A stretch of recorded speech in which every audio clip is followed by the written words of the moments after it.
ಶುಕ್ರವಾರ ರಾತ್ರಿ ಸುರಿದ ಭಾರೀ ಮಳೆಗೆ ಬಂಟ್ವಾಳದ ಕಲ್ಲಗುಡ್ಡೆ ಎಂಬಲ್ಲಿ ಮಣ್ಣು ಸಹಿತ ಆವರಣ ಗೋಡೆ ಮನೆಯೊಂದರ ಮೇಲೆ ಕುಸಿದು ಬಿದ್ದು ಮನೆ ಮಂದಿ ಪವಾಡ ಸದೃಶರಾಗಿ ಪಾರಾದ ಘಟನೆ ನಡೆದಿದೆ.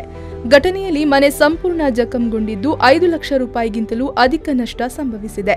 ಸೋಮನಾಥ ಕುಲಾಲ್ ಎಂಬವರಿಗೆ ಸೇರಿದ ಈ ಮನೆಯನ್ನು ನವೀನ್ ಎಂಬವರಿಗೆ ವಾಸ್ತವ್ಯಕ್ಕಾಗಿ ಬಾಡಿಗೆಗೆ ನೀಡಲಾಗಿತ್ತು.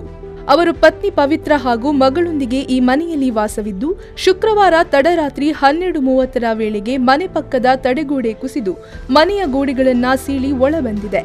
ಮನೆ ಮಂದಿ ಪಕ್ಕದಲ್ಲೇ ಮಲಗಿದ್ರೂ ಯಾವುದೇ ಗಾಯಗಳಿಲ್ಲದೆ ಪ್ರಾಣಾಪಾಯದಿಂದ ಪಾರಾಗಿದ್ದಾರೆ.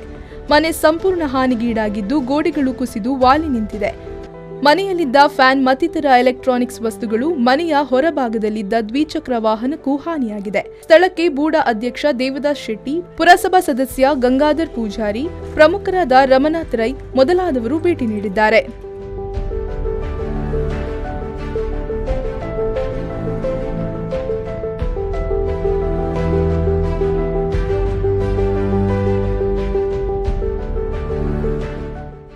ಸಂದೀಪ್ ಸಾಲ್ಯಾನ್, ವಿ4 ನ್ಯೂಸ್, ಬಂಟ್ವಾಳ.